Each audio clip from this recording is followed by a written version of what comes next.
Noong November 2005 ay may nilabas na horror movie na may pamagat na The Exorcism of Emily Rose na siyang tinuturing na isa sa mga nakakatakot na horror movie sa lahat ng mga palabas na nakasabayan nito. Maganda rin yung pagkakagawa ng kwento, ganoon din yung mga award-winning actress na gumanap sa ilan sa mga karakter dito. Ito ay kwento ng isang babae na sinapian ng 6 na demonyo. Pero lingid sa kaalaman ng nakararami, kagaya ng The Conjuring, Amityville at ng nakakadiring palabas na Wrong Turn ay hango ito sa totoong buhay. Maaaring marami na sa inyo nakarinig ng kwento na to, pero ngayon ay sariwain natin ang kwento ni Anna Elizabeth Michelle na siyang mas kilala sa tinatawag ang babaeng sinapian ng 6 na demonyo. At kung kagaya kita na mahilig makinig ng mga ganitong uri ng content, mga horror, mystery, mga solve at unsolved cases, ay ilike mo na tong video na to and don't forget to subscribe. Simulan na natin ang kwento.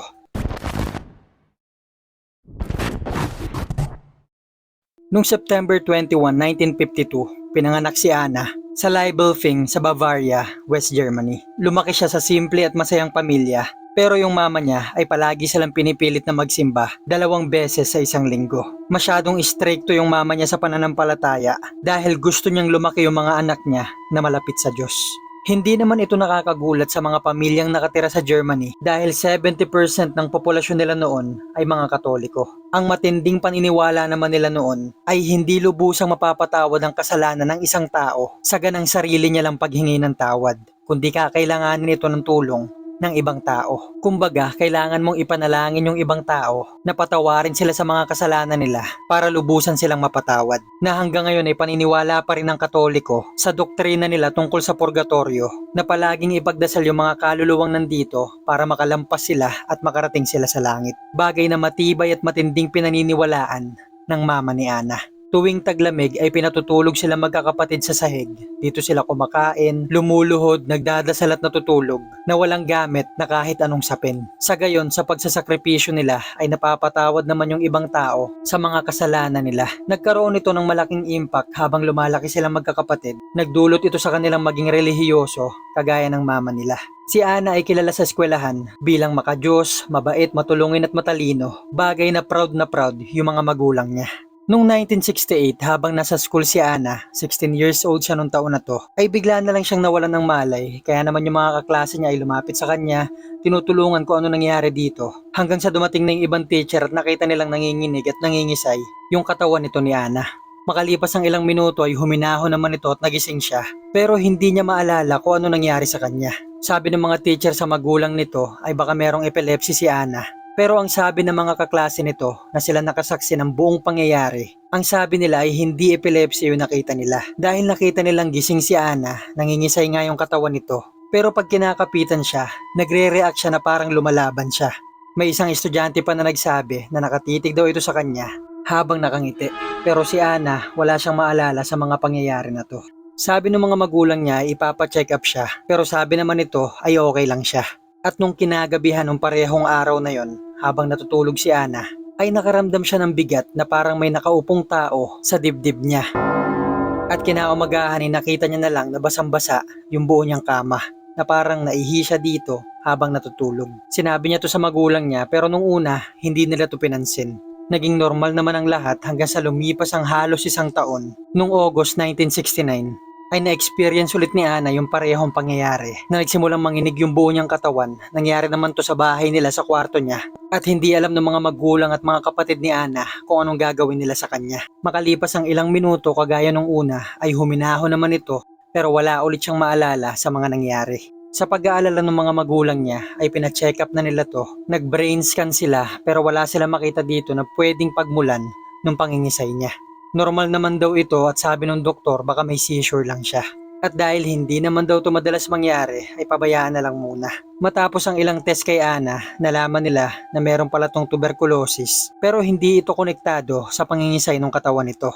Matapos ang ilang treatment ay gumaling naman kaagad yung tuberculosis hanggang nung 1970 ay nangyari na yung pangatlong beses na pangingisay at panginginig ng katawan niya. Kagaya nung una, matapos niya mangisay hindi niya maalala kung ano nangyari, basang-basa yung higaan niya, alalang-alala yung mga magulang niya kaya naman naghanap sila ng ibang doktor. Pero makalipas ang ilang brain scan wala talagang makita yung mga doktor na pwedeng pagmulan yung pangingisay ng katawan nito.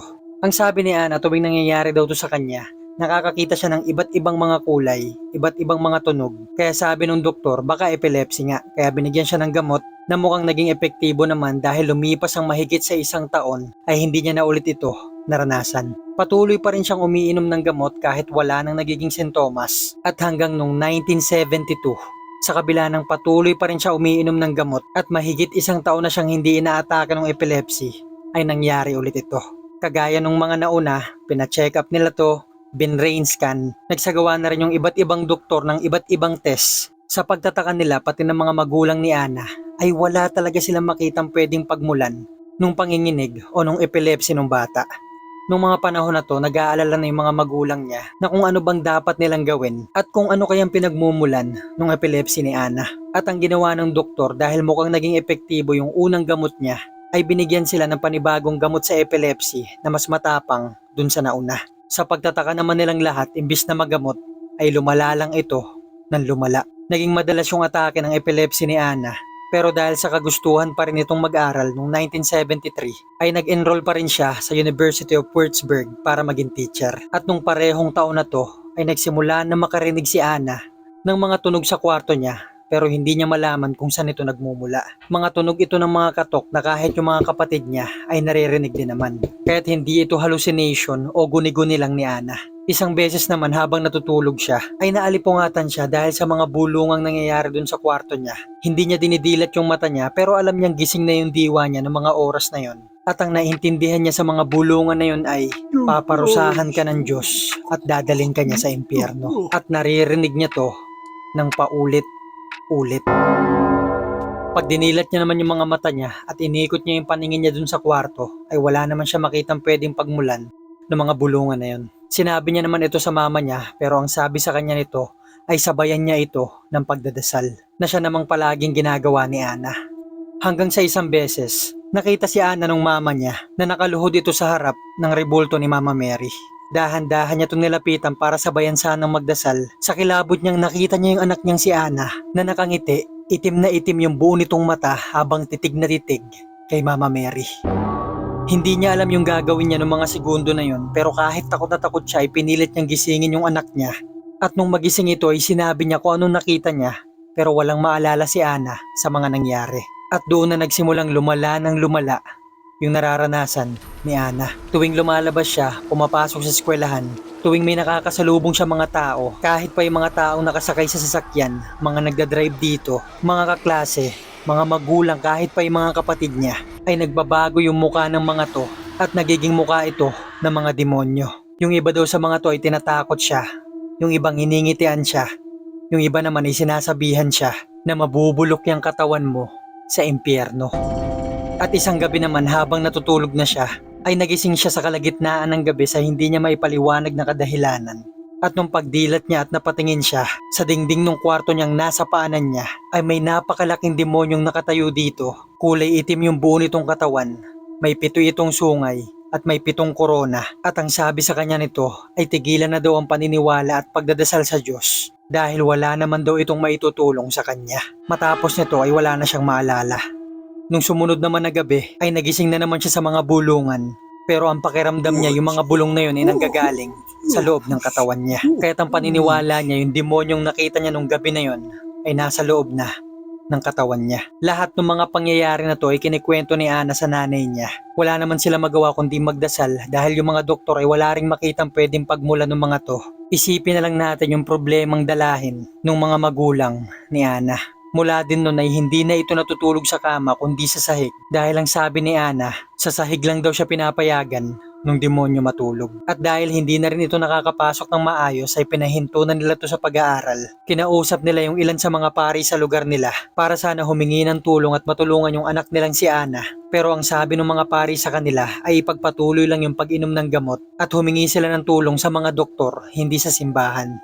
So dito, lalo nang nahirapan yung mga magulang niya dahil yung mga doktor hindi rin malaman kung anong pinagmulan ng sakit ni Ana at yung mga pari naman ay sinasabi sa doktor manghingi ng tulong. Yung isa sa mga doktor na nilapitan nila, ang pangalan ay Dr. Luthi, Ang sabi sa kanila nito ay humingi ng tulong sa simbahang Katoliko, maipag-usap sa mga matataas na posisyon at baka sila ay merong magawa. Bagay na itinanggi naman ng doktor kinalaunan. Pero sinabi man ito ng doktor o hindi, yung mga magulang ni Ana ay patuloy pa rin nakikipag-usap sa ilan sa mga pare dahil sinasabi nga ni Ana na meron daw siyang demonyo sa loob ng katawan niya. Habang patuloy pa rin silang humihingi ng tulong sa ilan sa mga doktor. Iba't ibang gamot na yung iniinom ni Ana noong mga taon na to. Pero ang sabi niya, mahigit 5 taon na daw siya umiinom ng kahit anong mga gamot. Wala naman daw na itutulong sa kanya. At tama nga siya sa bagay na to. Dahil sa kabila ng maraming gamot na iniinom niya, ay lumala lang ng lumala yung sitwasyon ni Ana. Dumating na sa punto na hindi na siya kayang kontrolin ng mga magulang niya. At hanggang noong July 1975 ay madalas nang hindi natutulog si Ana sa gabi. Gabi-gabi ay nakikita lang nila si Ana nagdadasal, tatayo. Ibabagsak niya ulit yung tuhod niya para magdasal, tatayo ulit at luluhod. Paulit-ulit niya to ginagawa gabi-gabi, kaya naman yung buto niya sa tuhod ay nadurog na. Sinisira niya na rin yung mga damit na sinusuot sa kanya at sa gabi ay magtatago ito sa ilalim ng lamesa at yung mga tunog na nanggagaling sa bibig niya ay parang tunog ng hayop. Kung minsan pa ay hindi sila makatulog buong pamilya dahil kumakahol itong si Ana ng buong gabi nang walang tigil. Hindi na rin sila masyado makalapit dito dahil pag lumalapit sila, sila naman yung inaatake niya. Minsan naman kapag sinisilip siya ng mama niya, nakikita niya si Anang parang nag-e-exercise ito. Umi-squat ito, tumatayo, sa bilis na hindi niya maintindihan na kaya pala yun gawin ni Ana nang paulit-ulit, buong gabi. Hindi na to lumalabas ng kwarto niya, doon na siya umiihi, dumudumi. Hindi na ito kumakain ng pagkain nila sa bahay. Kundi ang kinakain niya lang ay yung mga insektong nakikita niyang gumagapang dun sa kwarto niya. At sinisira niya na rin yung mga rosaryo, mga ribulto ng mga santo pati ni Mama Mary dahil sinasabi niyang hindi niya na daw yun kailangan. At isang umaga naman, nung pumasok sila sa kwarto ni Ana, nakita nila tong nakaluhod, nakaharap ito sa pader habang nagdadasal ng napakabilis ng Hail Mary. Paulit-ulit niya tong ginagawa at inuuntog niya rin yung ulo niya sa pader. Nung sinubukan siyang awatin ng mama niya at ng kapatid niya, sa kabila ng napakapayat na nito dahil hindi nga to kumakain, ay naitulak nito yung kapatid niya sa pader sa kabilang side ng kwarto. Kaya't simula doon ay umiiwas na itong lumapit kay Ana. Pero sa kabila ng iyakan at gulong nangyayari sa paligid niya, makikita mo na lang si Ana na nakaluhod, nakaharap sa pader at patuloy pa rin nagdadasal ng Hail Mary. Hanggang sa may nakausap yung mama ni Ana, si Father Ernst Alt, na siyang bumisita at tumingin sa kalagayan ni Ana. Nung una akala niya rin may epilepsy lang yung bata. Nang napansin niyang umiiwas ito sa daladala niyang cross, kaya't sinubukan niya itong painumin ng tubig na galing sa simbahan at nagsimula itong magsisigaw. Kaya't kumuha pa siya ng ilang mga gamit ng simbahan at inilapit dun sa bata. Pareho yung naging reaksyon nito, nagsisigaw at nagalit. Kaya namang kinausap niya yung mga magulang ni Ana. Ang sabi niya sa mga to, hindi epilepsy yung sakit ng anak nyo, kundi pinaglalaruan siya at sinasapian ng demonyo. Kinausap ni Father Alt si Ana, nilayo niya yung mga cross, mga galing sa simbahan na gamit at tinanong niya to kung ano bang nararamdaman at nakikita niya. Ang sabi ni Ana ay meron daw siya nakikitang malaking simbahan. May mga taong nagsisimba dito, nakaluhod yung mga to pero may apoy sa paligid ng simbahan. At yung mga taong nakaluhod at nagdadasal, yung mga ngipin nila ay nakalabas na parang galit silang lahat. Susubukan niyang lumayo sa mga to pero bumabalik lang siya sa harap ng simbahan. Humingi ngayon ng tulong si Father Alt sa simbahang Katoliko na magsagawa ito ng exorcism kay Ana dahil may sapi nga ito ng demonyo. Pinakita ni Father Alt yung sulat sa kanya ni Ana sa mga bishop nila at ang nakalagay dito na isinulat ni Ana ay wala akong kakayahan. Lahat ng bagay na nasa akin ay walang pakinabang. Ano bang kailangan kong gawin? Kailangan ko palalong pagbutihin. Ipagdasal niyo ako. Gusto ko rin naman maghirap at magdusa para mailigtas yung ibang tao. Pero sobra-sobra na yun nangyayari sa akin. At noong September 1975 ay naaprubahan na nga ng bishop na si Joseph Stangl na magsagawa ng eksorsismo kay Ana at ang pinadala nila ay si Father Arnold Renz. Pero inutusan sila ng mga to na panatilihing sikreto yung eksorsismong gagawin nila. Nagsimula sila noong September 24, 1975 at tumatagal ito ng 4 na oras, 2 beses isang linggo. At yung ilan sa mga eksorsismong ginagawa nila ay nire-record pa nila para meron silang pruwebang maipapakita na talagang may sapi talaga ng mga demonyo si Ana. At yung mga recordings na yun ay siyang pinagkuwanan ng ilan sa mga scene sa horror movie na Exorcism of Emily Rose na pinakatumatak sa mga tao. Ito yung mismong recording nila nung nagsagawa sila ng exorcism. Kayo nang bahalang umusga kung boses ba talaga to ng isang babae o hindi. Ich hab verrichtet, so dass ich in dem Wald drin bin. Ich trag die Idiotsnase noch so lang, bis es lebt wird. Die saublöde Weib. Für uns gibt's kein Zurück.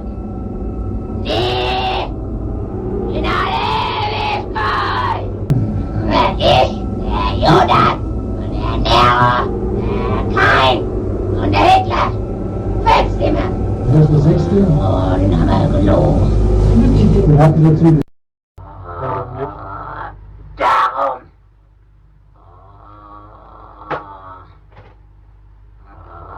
Und es muss gebet werden. Warum?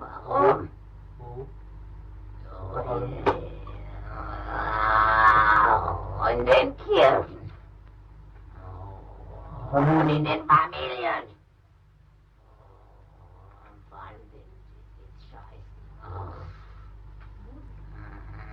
Ja! Sonst da schon nichts mehr, oder dass der Gift aufnimmt. Vergiss du der Sache wieder. Nein! Ich bin Nero. Ich bin der Dritte im Bunde.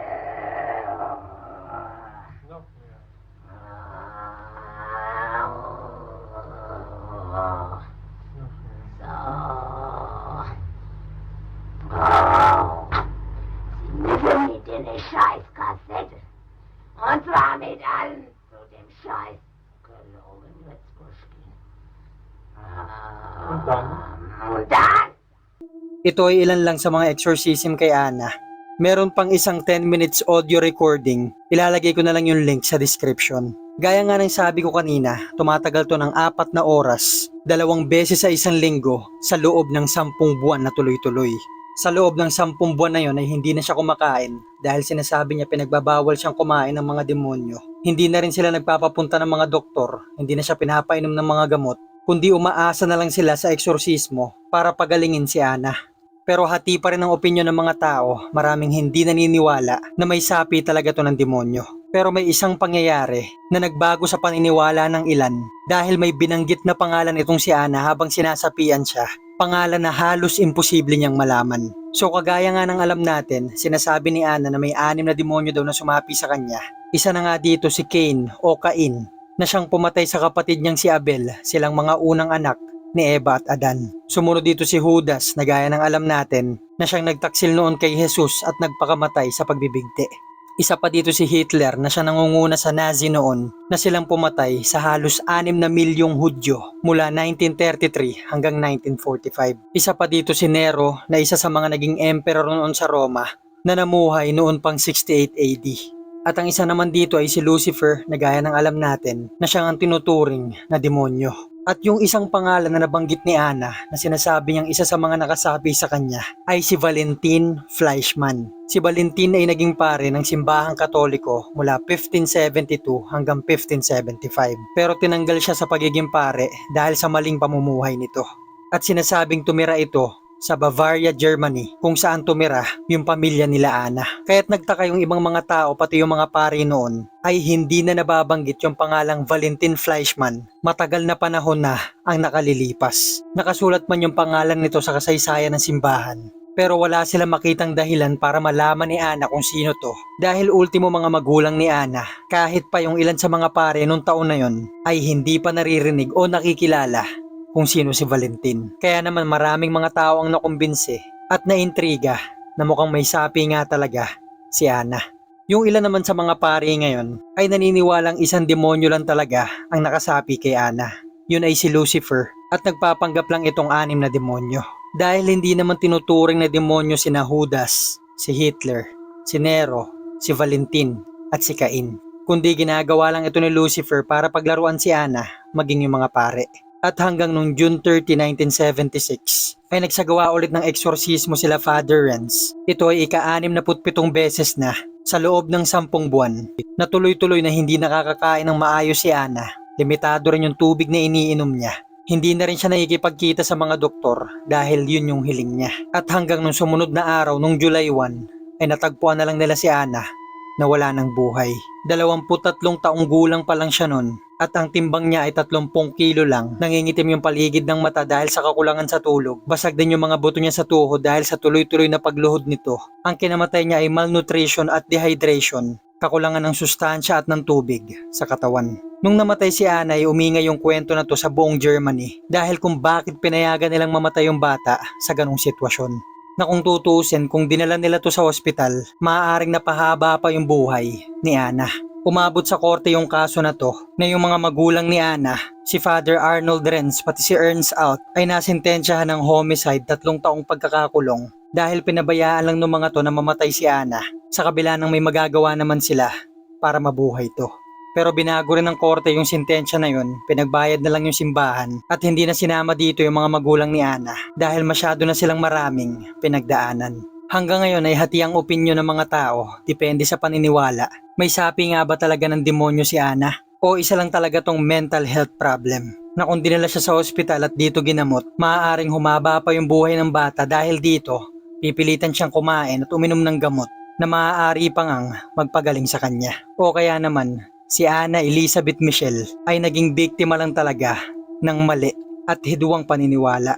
Pero hanggang ngayon ay nakatatak pa rin sa kwento na to na kung paano kaya nalaman ni Ana kung sino si Valentin Fleischmann.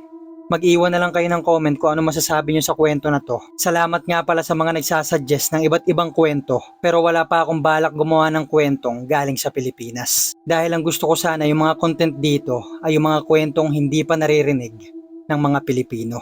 Marami siguro sa inyo nagtataka kung saan hinango ang buhay ng Wrong Turn pero pag-usapan na lang natin yan sa susunod na kwento. Thank you for watching guys.